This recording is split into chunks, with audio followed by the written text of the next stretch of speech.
populer, penerjemah pertama kitab La Tahzan. Makanya dikenal dengan Kiai Haji Samson La Tahzan Rahman.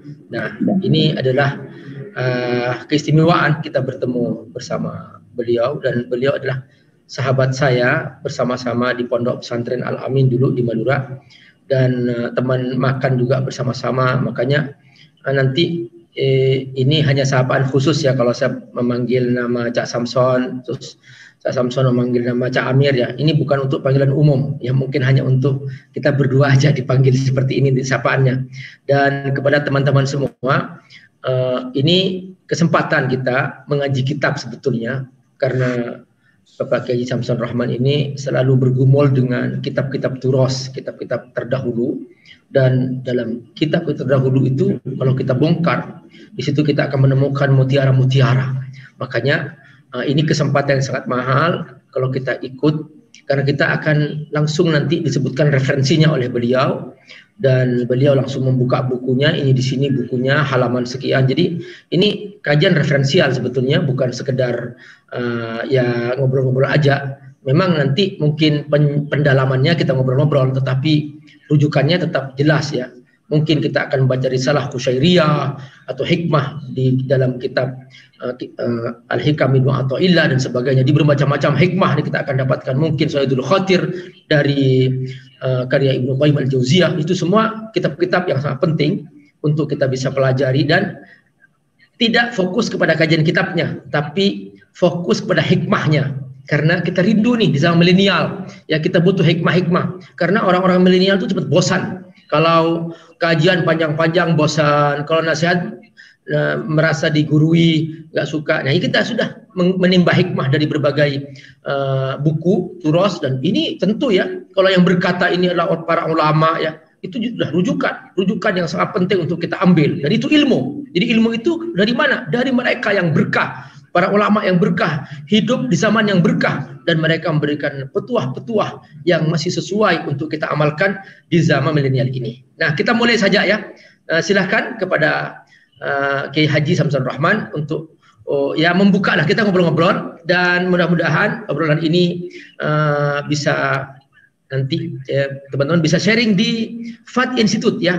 Di situ ada kolom untuk bisa sharing pertanyaan atau ngobrol. Silahkan, nanti kita akan sampaikan di sini, kita akan diskusikan jika ada pertanyaan. Silahkan segera ikuti di FAT Institute.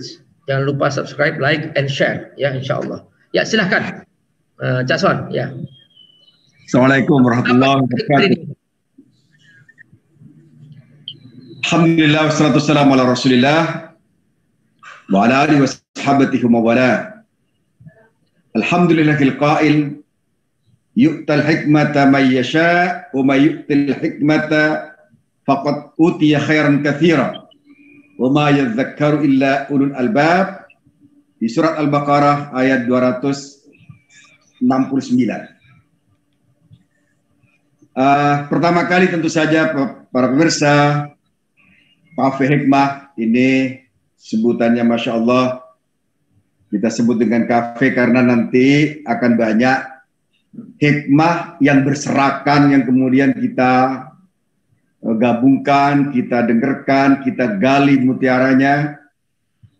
Semoga kita dengan syukur pada Allah Subhanahu wa Ta'ala, Allah memberikan kata hikmah, kemudian sikap hikmah, kemudian bicara hikmah, kemudian mendengar hikmah, kemudian berbicara dengan cara hikmah, menatap dengan tatapan yang hikmah, berperilaku dengan perilaku yang hikmah, yang semuanya akan menggambarkan kematangan seseorang tatkala dia mendapatkan hikmah itu. Seorang yang mendapat hikmah, sebagaimana saya sebutkan tadi pada ayat surat Al-Baqarah 269, Allah mengatakan yu'til hikmata may yasha. Yu'til hikmata atau yu'tal hikmata may yasha. Hikmah itu diberikan kepada orang, yu'til hikmata may yasha wa may yu'til hikmata faqad utiya khairan katsir. Allah menganugerahkan atau memberikan hikmah itu pada orang-orang yang man yasha, orang-orang yang dikehendaki, bukan orang-orang yang sembarangan, bukan orang-orang yang tidak memiliki kapasitas untuk mendapatkan kucuran hikmah itu. Sebab kalau orang-orang yang tidak memiliki kapasitas mendapatkan hikmah, maka hikmah itu akan menjadi hambar, walaupun dia berkata dengan kata-kata yang penuh hikmah, tetapi pekerjaannya akan bertabrakan dan berseberangan dengan apa yang dia katakan.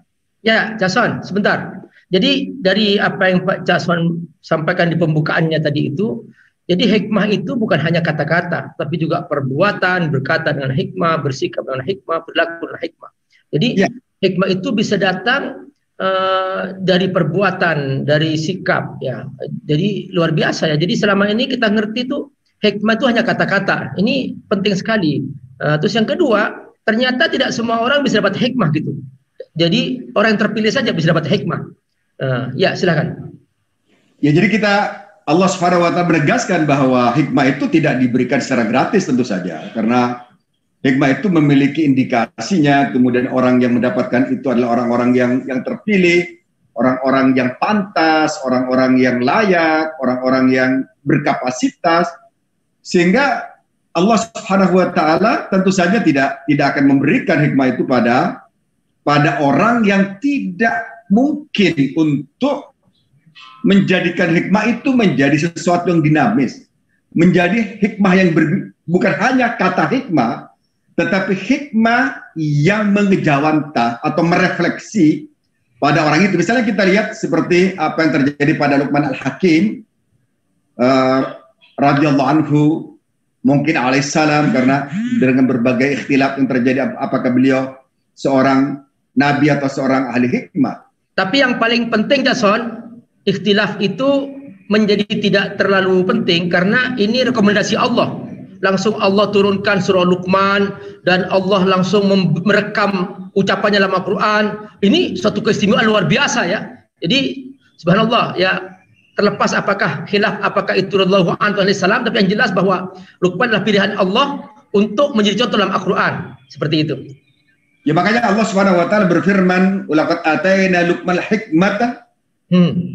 Kemudian kita lihat bagaimana Allah melanjutkan firman-Nya, "Anushkurli," agar bersyukur. Jadi orang-orang yang memiliki hikmah itu pasti dia memiliki kapasitas lain yang merupakan mata rantai dari hikmah itu, sehingga kemudian yang bersangkutan bisa dipastikan tindakan-tindakannya adalah tindakan-tindakan yang memancarkan hikmah itu. Kalau misalnya ini ada jawaban Al-Hikam misalnya. Jason, sebentar sebelum masuk kepada Al-Hikam, ini menarik sekali, Jason. Gini. Jadi ada dua tipologi manusia utama yang Allah pilih. Pertama, Allah pilih sebagai nabi untuk menerima wahyu. Yang kedua, Allah pilih sebagai ahli hikmah untuk menerima hikmah dari Allah Subhanahu wa Ta'ala. Kayaknya begini. Dan ini yang mungkin diisyaratkan Nabi sebagai rajulun mulham, orang yang dapat ilham. Karena kalau bukan Nabi ya ilham, gitu. Kalau Nabi wahyu. Ini menarik sekali ini. Kayaknya begitu pengertiannya Pak Son. Ya, jadi bisa saja begini. Jadi setiap nabi itu pasti rajulun hakim. Itu sudah pasti. Walaysa kullu rajulin hakimin nabiyun. Kan? Kullu nabiyin hakim. Kalau nabi pasti hakim. Walaysa kullu hakimin nabi. Walaysa kullu hakimin nabi. Yes, mantap. Oke, good. Ini menarik sekali. Ya, teruskan. Kenapa? Karena kalau kita lihat di beberapa ayat Al-Quran itu, misalnya walladhi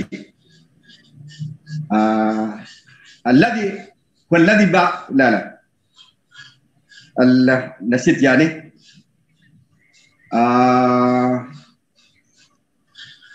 Masya Allah, ini penyakit hikmah. Jadi itu mungkin kita hindari apa yang kita tidak mampu untuk mengungkapkannya. Ya, silakan. Sebenarnya saya sangat hafal ayat ini, tapi Allah ditarik bagaimana hafal itu bisa ditarik pada saat ini juga. Ini Ini hikmah juga bagaimana saya menyikapi keagungan Allah. Walladzi ba'atsa fil ummiyina rasulan minhum yatlu 'alaihim ayatih. Gitu kan? Wa yuzakkihim wa yu'allimuhumul kitabal hikmah wa in kanu min qablu fi dhalalin mubin. Kita lihat kata-kata hikmah itu diberikan kepada rasul, karena kalau para rasul itu tidak hikmah, maka dipastikan dia akan melakukan tindakan-tindakan yang tidak cocok untuk level dan label kenabiannya. Maka Allah Subhanahu wa taala memberikan sarana, memberikan alat yang kemudian menjadikan dia tutur katanya oke, kemudian senyumnya oke, kemudian tindakannya oke, sehingga dia mengalirkan hikmah itu pada para sahabatnya, kaumnya, sehingga penolakannya menjadi lebih kecil karena ada al-bayan, kata Rasulullah SAW, yakni al-hikmah itu inna minal bayani la sihran. Seseorang memiliki kata-kata yang baik saja itu bisa menjadi sihir yang menjadikan orang lain itu termagnet untuk menerima apa yang dia sampaikan. Apalagi bukan hanya kata-kata, yakni al-kalamul hikam wa kadzalika amalul hikam. Gabungan antara aksi dan kata menjadi sebuah power yang luar biasa untuk menjadikan orang lain termagnet karena kata-katanya. Dan itu terjadi pada Rasulullah SAW dan seluruh anbiya yang ada.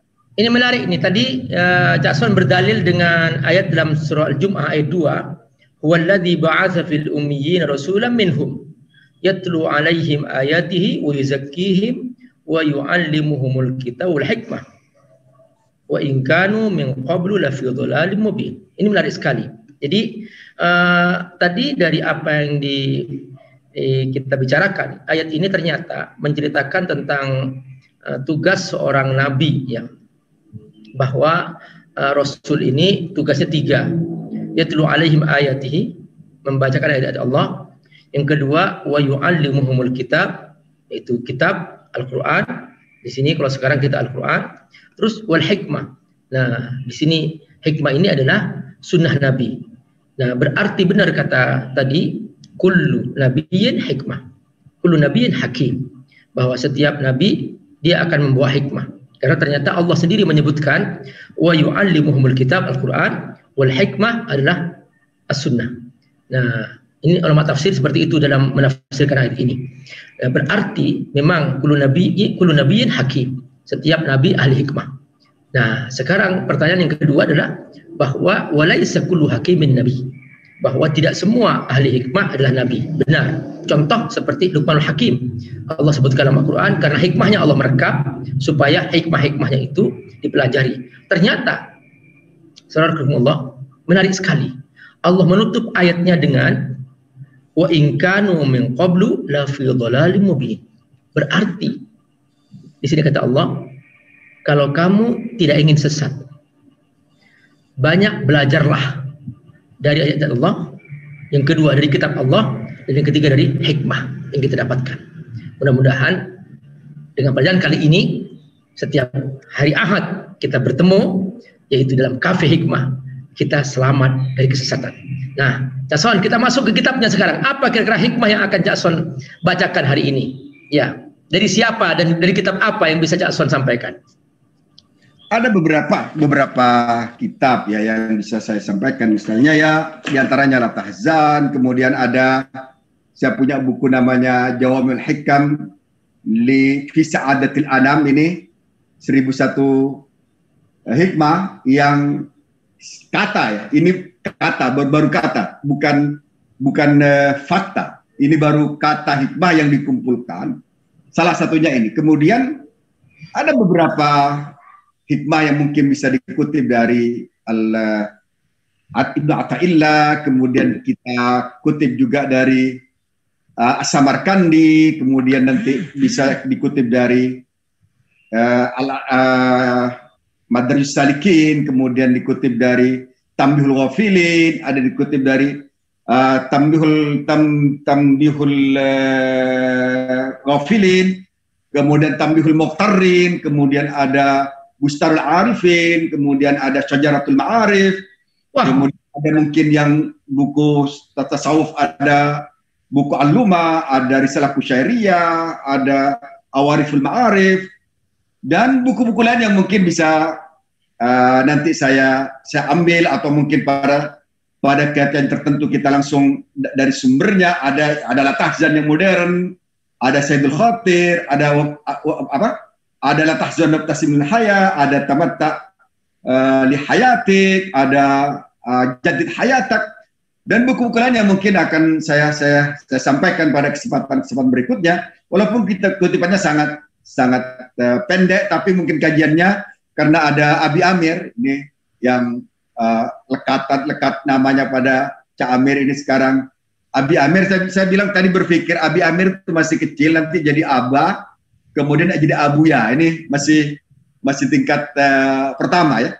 Jadi kalau sudah ada Abi, kemudian setelah itu ada Abah, setelah itu ada Abuya.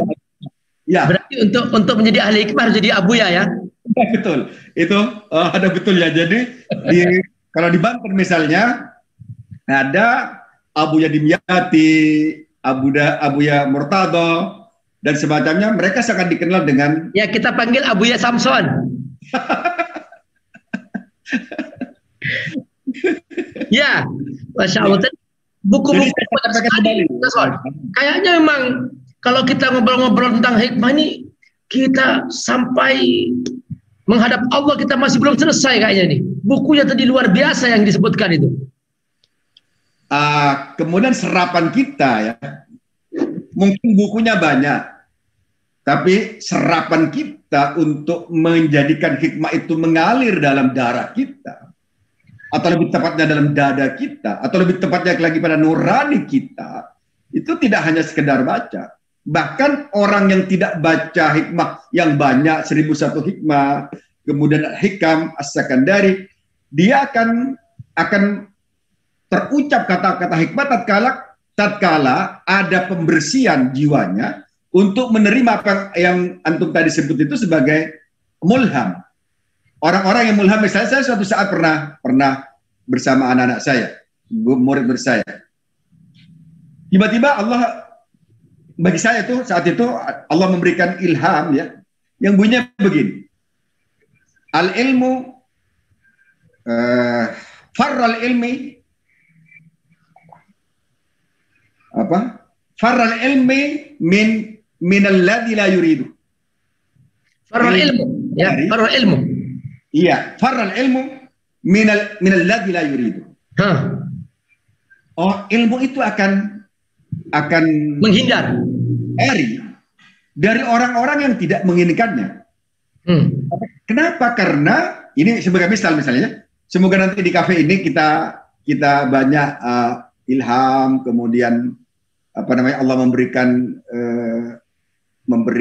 memberikan hikmah-hikmah baru kepada kita ya, sehingga kemudian kita menjadi orang yang betul-betul memiliki hikmah itu makna yang sebenarnya, bukan hanya kumpulan kata hikmah, tetapi kita adalah hikmah yang berjalan, the living wisdom. Saya sebut the living wisdom.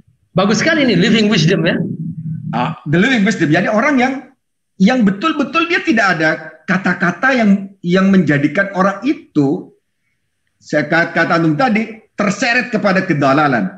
Sebab hikmah ini sebenarnya adalah tanwir atau pencerahan ya. Sehingga Allah dalam ayat tadi itu mengakhiri wa in kanu min qablu la fi dhalalim mubin.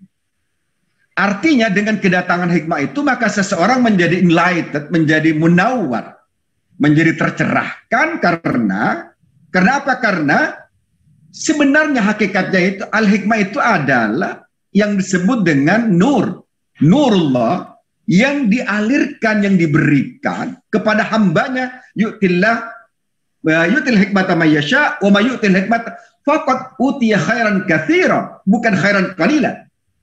Ini kalimatnya faqad utiya khairan katsira. Allah menyebutkan dengan tegas sekali bahwa orang-orang yang mendapatkan, bukan kafe hikmah tentu saja, dia mendapatkan hikmah, ya, bukan kafe hikmah. Insya Allah kemudian di kafe hikmah kita juga mungkin dapat hikmah-hikmah itu. Sehingga kemudian orang-orang yang faqad utiya khairan katsira ini kita tidak bayangkan kalau orang sudah diberikan kebaikan yang banyak, kita tidak bisa ngomong apa lagi bahwa Allah sangat berpihak kepada kita, sangat memberikan pencerahan kepada kita, sangat memberikan jalan kepada kita untuk menjadikan orang lain tercerahkan gara-gara kita. Maka kata Allah, wa in kanu min qablu la fi dhalalin mubin. Ya, wa in kanu Jason, wa in kanu min qablu la fi dhalalin mubin. Ini menarik Jason. Saya teringat kisah Umar bin Khattab radhiyallahu anhu yang tadinya berniat ingin membunuh Nabi, ketemu dengan seorang saudari kamu sudah masuk Islam. Begitu dia masuk, mendengar sang saudarinya baca Quran, dia tertarik, tersentuh, ingin melihat itu apa. Kata saudarinya, ini Quran, kalamullah, kamu harus mandi, kamu kafir, najis. Kata saudarinya, maka dia mandi, dia melihat, hanya dengan sikap ketegasan sang saudari ini, Umar dapat hikmah dan langsung masuk Islam. Wa in kanu min qablu la fi dhalalin mubin. Tadinya sesat, tapi begitu dapat hikmah, masuk Islam. Perhatikan. Jadi benar penting sekali. Banyak orang yang tadinya sudah mabok, narkoba, Jason. Hanya ketemu dengan seseorang yang berbaju putih, dia khusyuk ke masjid, tersentuh hatinya. Dia tanya, "Bapak siapa?" "Saya mau ke masjid." "Bapak siapa?" "Ajarin saya." Dia ajarin satu kata, "Ikut mau ke masjid." Di masjid dia menonton orang sholat, dia merasa teduh, akhirnya dia bertobat. Dia hapus tatohnya, dia tinggalkan khamar, dia tinggalkan narkoba, langsung dia bertobat kepada Allah. Cukup melihat itu. Itulah wa in kanu min qablu la fi dhalalin mubin. Perhatikan, ini hubungan antara hikmah dengan selamat dari kesesatan. Penting sekali kita untuk ngobrol di kafe hikmah. Nanti suatu saat, insya Allah, sekarang kita online di masa pandemi. Nanti kita akan buka kafe-kafe hikmah di berbagai kota di negeri ini, insya Allah. Dan kita datang menemui mereka, temu darat, insya Allah. Insya Allah. Ya. Kalau kita misalnya begini, kata-kata hikmah ini adalah trigger sebenarnya. Trigger agar orang itu memecahkan kebuntuan jalan hidayahnya, Jamir. Ya, begitu dia dapat cahaya ini dan sorotnya sangat-sangat kuat, ya. Sorot cahaya yang disebut dengan hikmah ini sangat-sangat kuat sehingga dia bisa menembus kegelapan itu. Kemudian sehingga kemudian terbuka karena hikmah itu memiliki daya dobrak yang sangat luar biasa sehingga terjadi perubahannya pun sangat dramatik, seperti misalnya yang terjadi pada Umar. Nah, itu kan sangat dramatik dan orang tidak akan menyangka Umar yang segalak itu, yang setan saja takut. Malah hanya dengan sentuhan Toha, kan, salah surat yang kemudian menjadikan dia itu menjadi muslim adalah karena surat Toha itu. Artinya Hamzah misalnya, itu karena hikmah yang dilakukan atau yang menyinari dia itu terjadilah revolusi keimanan sangat dahsyat. Sehingga terjadi revolusi, terjadi perubahan yang dahsyat pada Hamzah bin Abi Thalib, Khalid bin Walid. Sehingga kemudian kita ketahui bahwa mereka minad dalal ila nur itu terjadi dalam jangka waktu yang sangat sekejap. Sungguh luar biasa, hikmah itu mempengaruhi sikap seseorang, menjadikan seseorang memilih jalan yang bengkok menjadi lurus dalam waktu yang sangat cepat.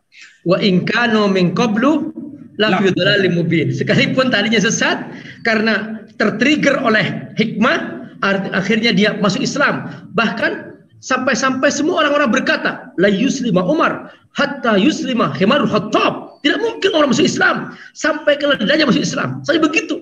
Tapi subhanallah, karena trigger hikmah tadi itu sebagai pendobrak ketertutupan yang tadinya berniat untuk membunuh Nabi, tapi datang bersimpuh dan mengucapkan 2 kalimat syahadat. Itulah kekuatan hikmah. Masya Allah, luar biasa, dahsyat sekali. Kalau kita lihat misalnya hikmah itu salah satu maknanya adalah dalam hal kata itu bermakna kelembutan, lutf. Makanya ada Lataiful Ma'arif, itu kata-kata yang menjadikan itu seseorang itu luruh. Ya, seseorang itu luruh, bukan resisten. Dan biasanya orang yang memiliki kata hikmah ini, dia tidak galak pada orang. Ya. Baik, misalnya kita, fabima rahmatin minallah limtalahu. Ada kelembutan jiwa pada orang-orang yang memiliki hikmah itu, sehingga kemudian dia bagaikan air yang menghanyutkan seseorang, jiwa seseorang tanpa dia rasa. Itu yang disebut hikmah, yang dalam bahasa Indonesianya disebut kearifan atau kebijakan bijak bestari, ya. Kebijaksanaan. Ya, kebijaksanaan, kearifan yang sangat luar biasa, sehingga orang itu mudah menerima apa yang dia katakan, mudah menangkap apa yang dia isyaratkan bagi orang-orang yang memiliki hikmah itu. Seperti misalnya kita lihat kata-kata hikmah yang dikatakan oleh, ada saya sampaikan, pernah ada satu hikmah yang saya tangkap dari Allah Subhanahu wa taala sebagai khatirah. Belum masuk ke Cak Son yang tadi itu. Tadi menarik sekali Cak Son mengucapkan kata hikmah. Mungkin ini al-hikmah as-samsoniyah mungkin. Itu farrul ilmu minalladzi la yuriduhu. Ilmu lari dari seorang yang tidak mau. Ini menarik sekali. Jadi orang yang tidak mau ilmu, ya sudah, memang ilmu butuh kamu. Kan begitu. Seharusnya kan yang butuh kan manusia. Orang butuh ilmu seharusnya. Orang yang punya akal sehat pasti butuh ilmu. Nah, dia dikasih akal oleh Allah, nggak mau ilmu. Ya sudah, kata ilmu, ya sudah, kamu nggak mau aku. Maka ilmu akan meninggalkannya. Nah, banyak orang yang sok jual mahal dari ilmu. Sehingga ada majlis taklim, dia nggak mau melihat. Bahkan dia menghindar dari ilmu. Ya sudah, kata ilmu, aku nggak butuh kamu juga. Justru seharusnya kamu yang butuh aku. Gitu. Kalau Imam Ghazali mengatakan bahwa al-ilmu kalma, ilmu itu seperti air yang mengalir. Fa'innahu la yajri ila makanin ali. Kata Imam Ghazali, ilmu tidak pernah mengalir ke tempat yang tinggi. Makanya di depan ilmu seseorang harus tawadhu, karena ilmu akan mengalir di tempat yang rendah. Maka orang yang sombong, merasa tinggi, tidak akan pernah dapat ilmu. Al-ilmu yu'ta wa la ya'ti. Kata Imam Bukhari, ilmu itu didatangi, bukan mendatangi. Makanya Imam Bukhari di puncak dia meriwayatkan hadis, diundang oleh Raja Khartang ketika itu agar mengajari anaknya. Imam Bukhari mengatakan, al-ilmu yu'ta wa la ya'ti. Datangkan anakmu ke sini. Bukan aku datang ke istana. Raja marah, Imam Bukhari diusir. Itulah akhir daripada detik-detik kehidupan Imam Bukhari terakhir. Di tengah jalan dia membawa buku-bukunya dan dia meninggal dunia di sana. Insya Allah mati syahid. Perhatikan bahwa memang farrul ilmu minalladzi la yuridu. Ilmu lari dari seorang yang tidak mau. Nah, ini bagus sekali kata hikmah ini. Ini termasuk mahfuzat nanti lama kelamaan. Jadi kan kata-katanya begini, yang tepatnya adalah farral ilmu man farra minal ilmi farral ilmu minhu.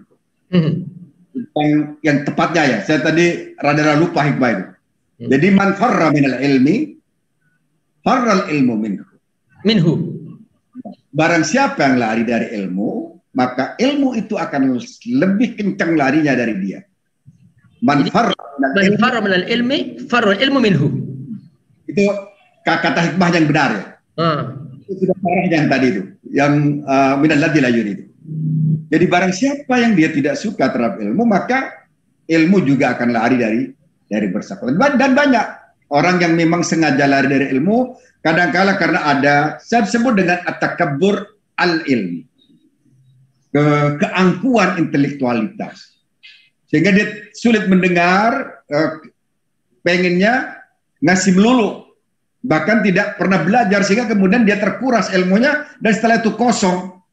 Ilmunya menjadi kosong karena dia senantiasa memberi ilmu dan tidak pernah mendengar. Ilmunya menjadi kosong. Karena khaliyat al-ilmu min qalbihi.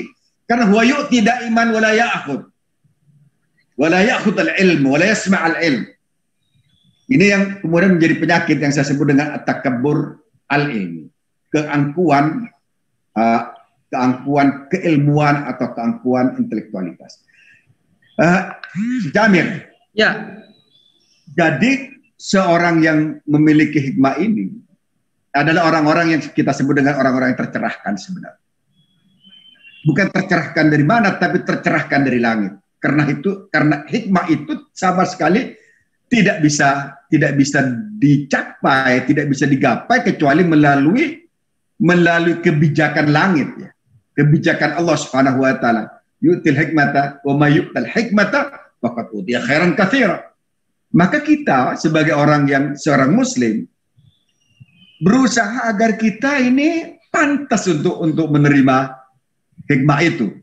Sehingga kemudian kita kosongkan ruang-ruang yang tidak chemistry dengan hikmah untuk masuk ke ruang-ruang kearifan kita.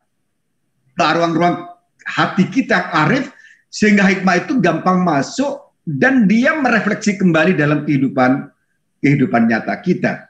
Kalau kita lihat apa yang disabdakan Rasul, hampir semuanya itu adalah kata-kata hikmah yang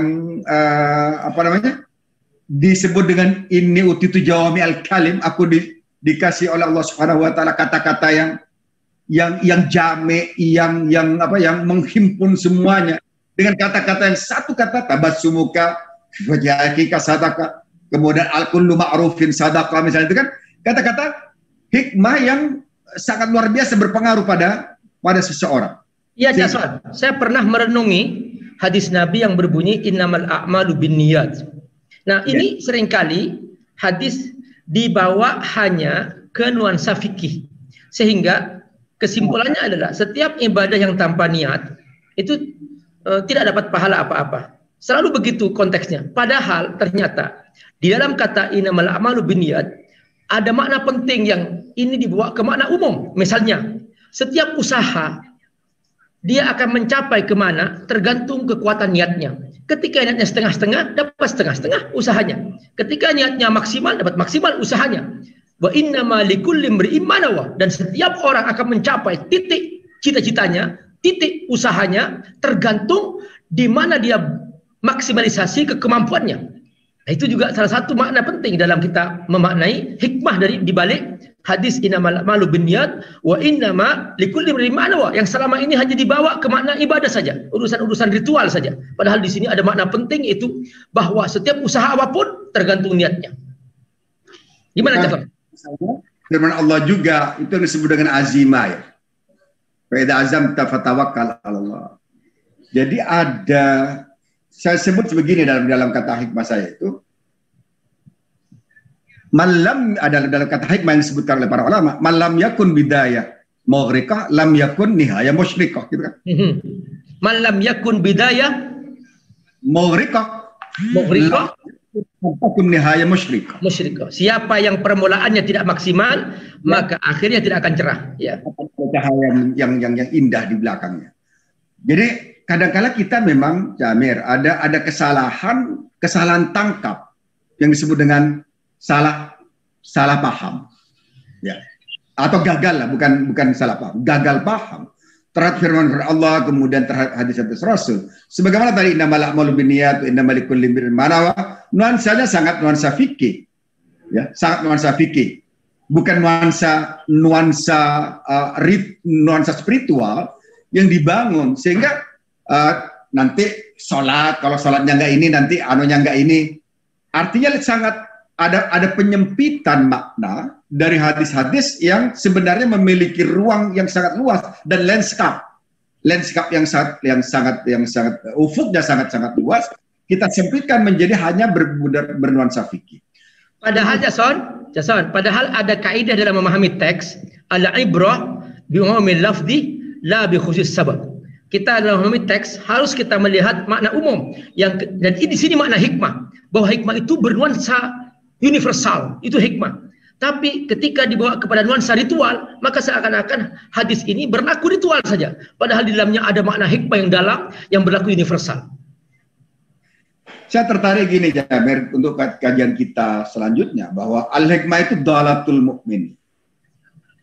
Hikmah itu adalah barang hilang yang sebenarnya adalah milik orang mukmin. Kemudian fa'anna wajadaha fahuwa aku biha wa'alu. Kalau dia dapatkan di kafe ini misalnya, kemudian di jalan-jalan, dan orang-orang cerdas itu, Cak. Orang cerdas itu biasanya dalam satu peristiwa kecil, dia bisa mengambil hikmah besar. Ya kan? Ada peristiwanya kecil, tetapi bagi orang-orang yang mata hatinya ada hikmah, kearifan jiwanya, itu menjadi makna besar. Saya gambarkan begini. Kita di pondok itu dipelajari satu kata hikmah yang anak-anak nggak mungkin lupa lah sampai sekarang. Yani manjadda wajada. Manjadda wajada ini menghasilkan film, misalnya filmnya Ahmad Fuadi, Negeri Lima Menara itu, menurut dia ini yang men-trigger itu hanya kata-kata manjadda wajada yang kita pada saat itu masuk ke pondok, kemudian ini diulang-ulang, dan sampai sekarang orang itu di dunia pesantren rata-rata tidak ada yang tidak hafal tentang manjadda wajada. Kalau kita misalnya salam manjadda wajada yang disebutkan pula oleh Abdul Ghafar, itu satu kata, tetapi dia memberikan dorongan dahsyat terhadap sebuah produksi, terhadap sebuah amal, karena dia menjadi terdorong oleh kata-kata bijak itu, dan dia maknai dengan cara yang dalam, bukan hanya laisa liyufat, jadi laisa mahfudat faqat gitu.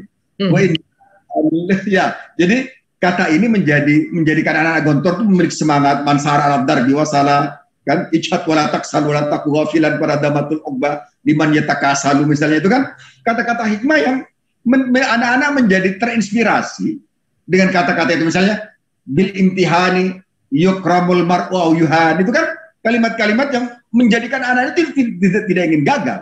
Ini yang bagi orang-orang yang hakim, satu kata itu bisa bermakna beribu, bisa berarti beribu makna. Satu kata bisa berarti memiliki 1000 makna yang tersirat dalam satu kata itu, dan menghasilkan produk-produk yang sangat luar biasa dengan kata-kata yang sedikit. Jadi Amir, kita suatu saat ini hikmah ini kita, kemudian yang paling kita inginkan kan begini sebenarnya Amir. Kita ini mencari kata-kata hikmah yang ditulis oleh ulama yang memang betul-betul pelaku hikmah. Kita hanya ingin mendapatkan aliran kecilnya saja dari apa yang kita himpun, kita sampaikan, yang kemudian kemungkinan semoga saja hikmah-hikmah yang disampaikan ulama-ulama hikmah itu mengalir pada orang-orang lain yang sedang haus untuk mendapatkan hikmah yang lebih besar. Mungkin kita hanya penyalurnya, Cak Amir. Iya, benar. Jadi kita ini ibarat pipanya, Cak Son. Jadi itu sumbernya dari buku-buku turas para ulama yang mereka ahli hikmah, dan mereka yang berkata dengan hatinya. Kita hanya pipanya, terus kita salurkan ke berbagai wilayah. Ya itu seperti filsafat pipa, kafi hikmah mengalirkan hikmah sampai jauh, gitu ya. Suatu saat kita bukan hanya menjadi pipanya, Cak. Iya. Sebab pipa itu hanya dilewati. Iya. Saya, antum misalnya, saya ingin suatu saat jadi sumber hikmah itu. Amin. Insyaallah, amin. Kafe ke sumber. Sebab kalau sumber itu bisa diambil setiap saat. Tetapi kalau pipa kan kita sebenarnya hanya dapat basahnya.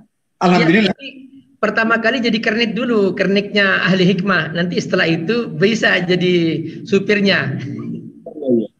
Insya Allah.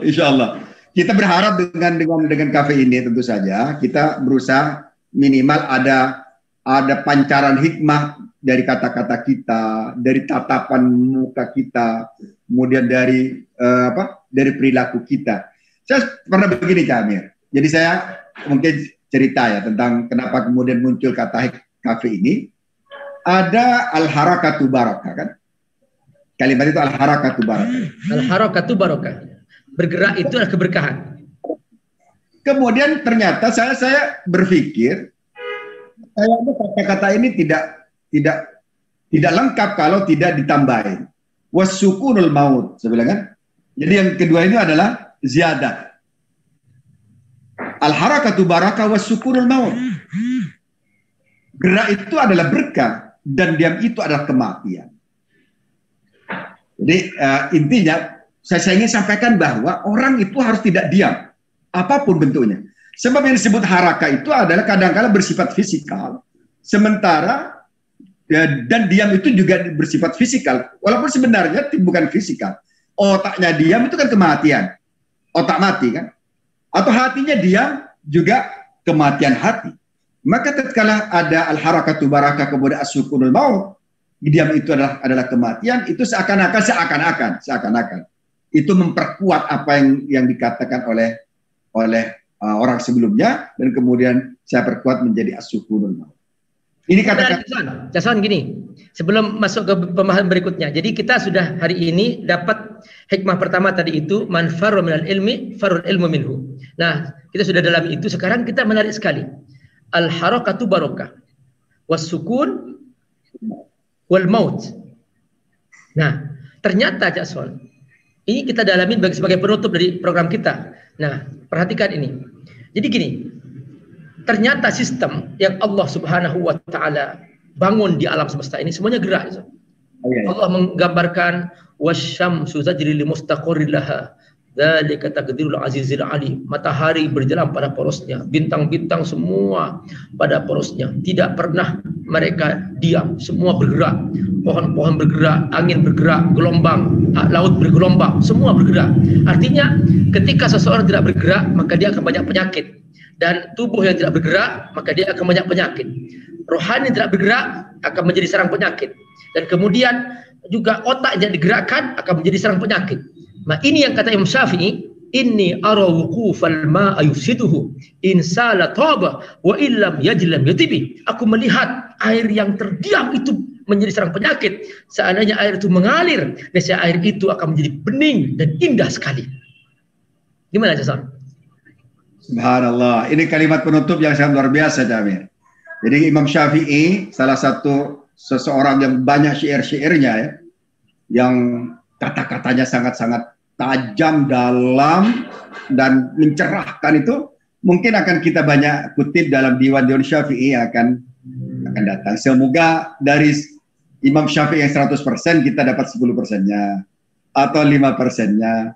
Kemudian kita kumpulkan dari Al-Muhasibi Ar-Ri'ayah Hukukillah mungkin 5%-nya, sehingga kemudian kita menjadi sosok baru yang memiliki kata-kata bijak, orang-orang bijak itu, dan kita menjadi orang-orang bijak di tengah-tengah ketidakbijakan atau di tengah-tengah orang bijak yang ada bijak bersama kita. Ya, pemirsa Cafe Hikmah rahimakumullah, terima kasih Cak Son. Ini sudah pas jam 9, kita habis waktu. Insya Allah kita bertemu kembali setiap hari Ahad di Cafe Hikmah bersama Kiai Haji Samsun Rahman dan Abi Amir. Insya Allah mudah-mudahan teman-teman semua bersama Cafe Hikmah selalu kita membawa hikmah dalam hidup kita. Wassalamualaikum warahmatullahi wabarakatuh. Terima kasih Cak Son, semoga berkahi. Ya. Subhanakallahumma bihamdika asyhadu an la ilaha illa anta astaghfiruka wa atubu ilaik.